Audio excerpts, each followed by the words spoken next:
படம் நல்லா இருக்குங்க. மற்ற கிரைம்ல டிஃப்ரெண்டா இருக்கு. இந்த கிரைம் கரெக்டா பயங்கரமா செம்மையா இருக்கு.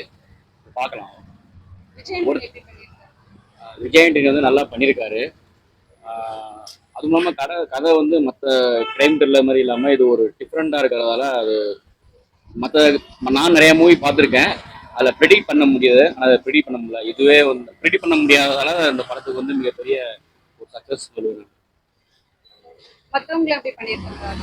மற்ற புது ஆக்டர் வந்து இந்த விஜய் ஆண்டனியுடைய பிளேஸ்ன்னு ஒருத்தரும் புதுசாக தமிழ் அறிவுன்னு நடிச்சிருக்காரு.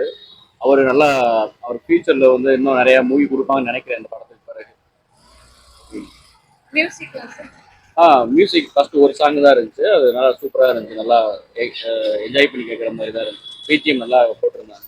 அது நல்லா படம் ஸ்டார்டிங்லேருந்து லாஸ்ட் வரையும் ஒரு போரே அடிக்கல. அவ்வளோ நல்லா ஃபோக்கஸாக வந்து திரையை பார்க்குற அளவுக்கு நல்லா ஸ்க்ரீன் பிளே நல்லா ஸ்கிரிப்டாக பயங்கரமாக பண்ணியிருந்தாங்க.